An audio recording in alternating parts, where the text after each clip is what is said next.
마태복음 26장 47절부터 56절까지 제가 읽습니다. 말씀하실 때에 12 중에 하나인 유다가 왔는데 대제사장들과 백성의 장로들에게서 파송된 큰 무리가 검과 몽치를 가지고 그와 함께 하였더라. 예수님을 파는 자가 그들에게 군호를 짜 가로되 내가 입맞추는 자가 그이니 그를 잡으라 하였는지라. 곧 예수님께 나와 랍비여 안녕하시옵니까 하고 입을 맞추니 예수님께서 가라사대 친구여 내가 무엇을 하려고 왔는지 행하라 하신대 이에 저희가 나와 예수님께 손을 대어 잡는지라. 예수님과 함께 있던 자 중에 하나가 손을 펴 검을 빼어 대제사장의 종을 쳐 그 귀를 떨어뜨리니 이에 예수님께서 이르시되 내 검을 도로 집에 꽂으라. 검을 가지는 자는 다 검으로 망하느니라. 너는 내가 내 아버지께 구하여 지금 12영 더 되는 천사를 보내시게 할 수 없는 줄로 아느냐. 내가 만일 그렇게 하면 이런 일이 있으리라 한 성경이 어떻게 이루어지리요 하시더라. 그때 예수님께서 무리에게 말씀하시되 너희가 강도를 잡는 것 같이 검과 몽치를 가지고 나를 잡으러 나왔느냐. 내가 날마다 성전에 앉아 가르쳤으되 너희가 나를 잡지 아니하였도다.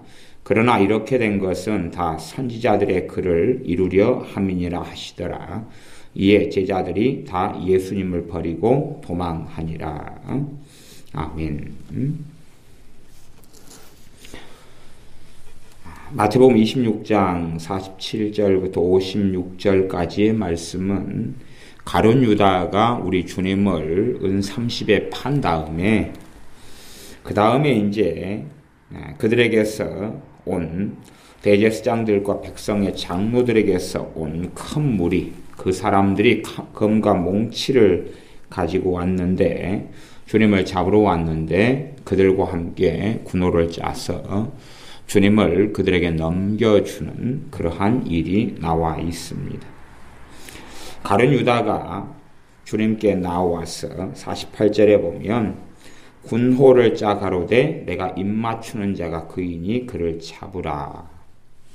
당시에는 사진이 있었던 것도 아니고 또 캄캄할 때였기 때문에 이 장경들 주님과 11제자 그렇게 12명의 장경들이 있었기 때문에 누가 누구인지 알아보기도 쉽지 않았을 겁니다. 그래서 다 한꺼번에 도망가면 잡기도 어려우니까 누군지 가르쳐준다. 그렇게 해서 서로 짰습니다.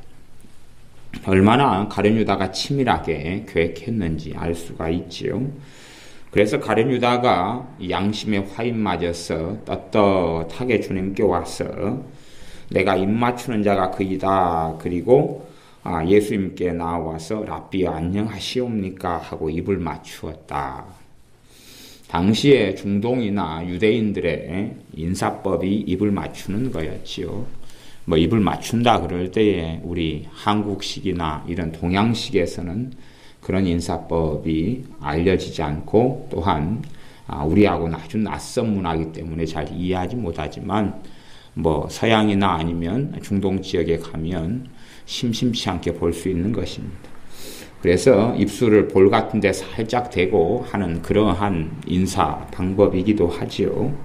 그렇게 주님께 입을 볼이나 얼굴에 살짝 이렇게 맞추는 그런 식의 인사지요. 내가 입 맞추는 자가 그이니 그를 잡으라. 그래서 예수님께 나와서 인사합니다.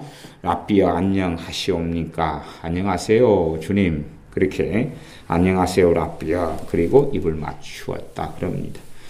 아마 주님을 잡기 위해서 사람들에게 들리도록 큰 소리로 했을 겁니다. 랍비여 안녕하십니까? 그리고 크게 했을 겁니다. 그리고 과장된 동작으로 입을 맞추었겠지요.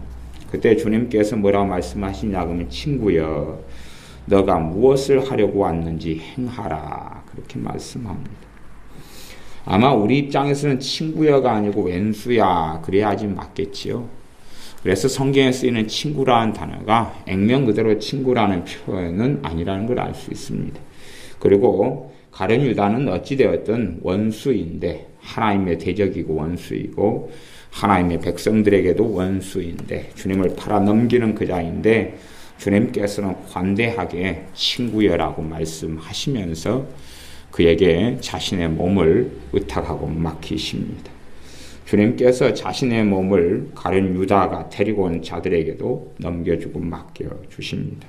그래서 너가 무엇을 하려고 왔는지 행하라.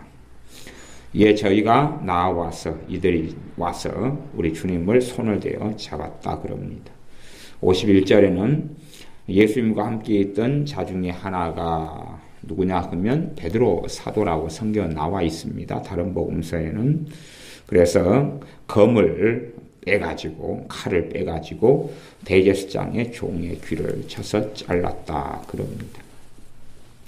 여기 마태복음에서는 자세한 사건은 나오지 않습니다. 다른 복음서에서는 좀 더 자세하게 나와 있습니다. 대제사장의 종의 이름이 말고라고 그렇게도 나와 있습니다. 그리고 이제 귀를 잘라가지고 떨어뜨렸는데 주님께서 52절부터 54절 또 56절까지 보면 여유 있게 말씀하시는 것을 봅니다. 사람들은 주님을 잡으러 왔고 칼과 몽치를 잡으려고 혈기가 등등해서 왔는데 이렇게 긴 대사를 주님께서 영화도 아니고 드라마도 아니고 이런 상황에서 하실 수 있는 이유는 그 중에 하나는 대제사장 말고의 귀를 잘라가지고 그 귀가 떨어졌는데 주님께서 그 귀를 다시 주워다가 귀에 붙여주시는 기적과 이적을 행했기 때문에 사람들은 정말로 놀라고 두려워했을 수밖에 없습니다. 그러나 그들은 강팍하게도 그 기적과 이적 앞에서도 그들은 강팍한 대로 그대로 행합니다. 그게 사람의 본성입니다. 과거 이스라엘 백성은 광야에서 하나님의 기적과 이적을 그렇게 많이 보았음에도 하나님께 끊임없이 원망하고 반역하였고 과거에 이집트의 바로 왕도 그렇게 놀라운 이적과 기적 속에서 살았지만 하나님 앞에 강팍함을 숨기지 않았습니다. 아합이나 이세벨 같은 경우도 엘리야 선지자를 통한 하나님의 놀라운 기적과 이적, 하늘에서 불이 떨어지는 것 같은 그런 놀라운 기적과 이적을 체험하고 보았지만 그러나 그들은 회개하지도 않았고 돌아서지도 않았고 변화되지도 않았습니다. 그래서 기적과 이적이라는 것이 어떤 사람에게는 마음의 문을 여는 계기는 됩니다. 마음이 덜 강팍하고 온유한 사람들에게는. 그러나 강팍한 사람들은 기적과 이적, 하나님의 살아계심을 본다 할지라도 그것으로 변화되는 것은 아닙니다. 신기한 일을 체험하는 것이 그들이 변화되는 기회는 되지만 변화 자체를 가져오는 것은 아닙니다. 내 검을 도로 집에 꽂으라. 검을 가지는 자는 다 검으로 망하느니라. 그러면서 주님께서 좀 더 주님의 제자에게 자세한 걸 말씀하시는데 내가 내 아버지께 구하여 지금 12영 더 되는 천사를 보내시게 할 수 없는 줄로 아느냐. 한 영은 군대에 다닌데 한 영은 6,000명을 한 영이라 그럽니다.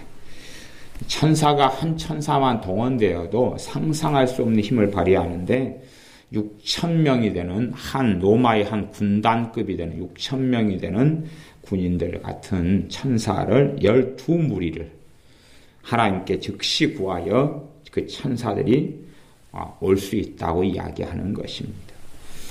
하나님의 뜻이 아니기 때문에 못 보낸다 그게 아니라 주님께서 요구하면 그렇게 올 수 있다. 그러나 그렇게 해버린다면 54절에 내가 만일 그렇게 하면 이런 일이 있으리라. 한 성경이 어떻게 이루어지리요. 하나님께서 말씀하신 성경을 주님께서는 이루려 하심이라고 말씀합니다. 주님께서는 하나님의 말씀을 이루려고 하기 때문에 천사를 불러서 이 모든 억울한 일, 결코 우리 주님에게 일어나서 안 되는 이런 불합리한 일에서 주님께서 벗어날 수도 있으시지만 그러나 우리 주님께서 십자가에서 고난을 당하시고 죽으시는 것, 나아가 부활하시는 것, 사람들의 죄짐을 담당하시고 죽으셔야 하는 일을 성경이 기록하였고 아버지 하나님께서 말씀하셨기 때문에 그 말씀을 이루셔야 한다라고 말씀합니다. 예수님께서 무리들에게는 말씀합니다. 너희가 강도를 잡는 것 같이 검과 몽치를 가지고 나를 잡으러 나왔느냐. 그들을 책망하는 거죠.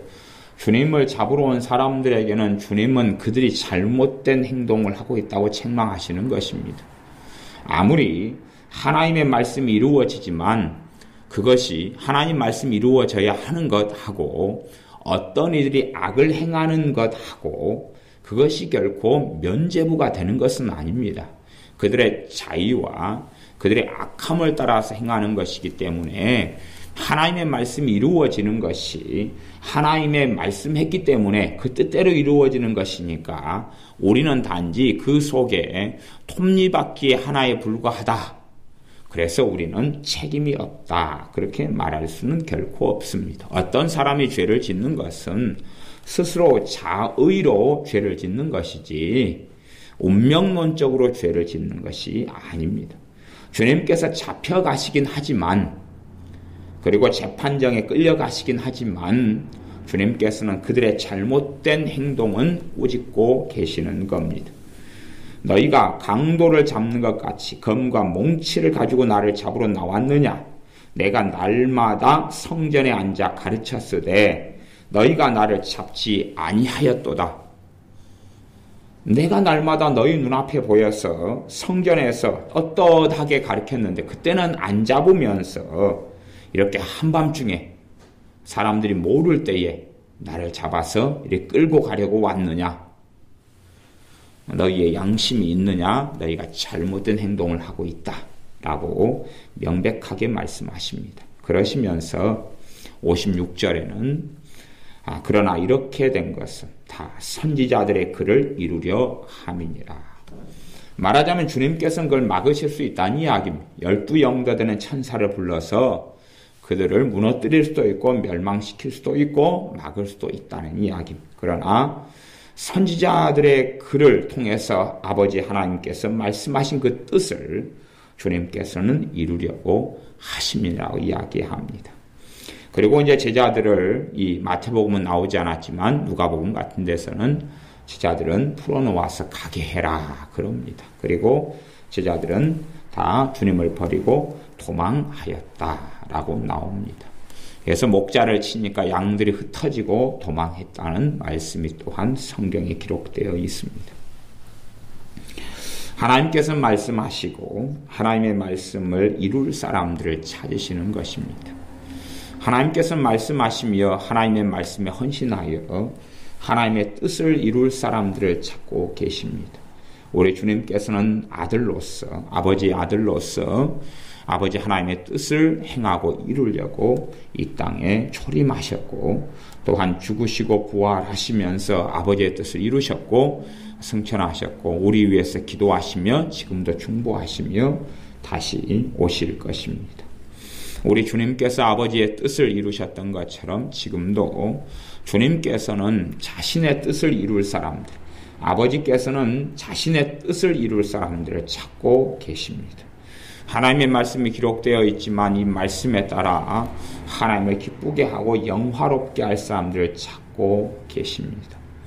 그래서 우리가 아버지의 뜻을 이루는 사람들, 아버지의 뜻을 성취하는 사람들, 주님의 말씀을 성취하는 사람들로 헌신되어져야 하고 주님의 뜻을 이루는 사람들이 우리도 다 되어져야 할 것입니다. 기도하겠습니다. 우리 주님께서 아버지의 뜻을 이루시기 위하여서 잘못되고 억울한 길이지만 십자가의 길을 스스로 선택하시고 자유로 그 길을 걸어가시면서 아버지 하나님의 뜻을 이루는 것을 우리는 말씀을 통하여 봅니다. 지금도 아버지 하나님의 뜻을 이루는 사람들을 찾고 계시오매 우리가 아버지의 뜻을 이루는 그러한 헌신된 주님의 사람들이, 주님의 제자들이 되게 하여 주시옵소서. 내 뜻과 내 열망과 내 욕심이 아니라 주님을 기쁘시게 하며 주님의 뜻을 이루는데 우리 인생과 삶과 기도와 우리의 믿음과 헌신이 쓰임받게 하시며 주님의 뜻을 이루는데 쓰임받을 수 있도록 우리의 믿음이 성장하고 자라여 주님의 영적 군사로 살게 하여 주시옵소서. 예수님의 이름으로 기도하옵나이다. 아멘.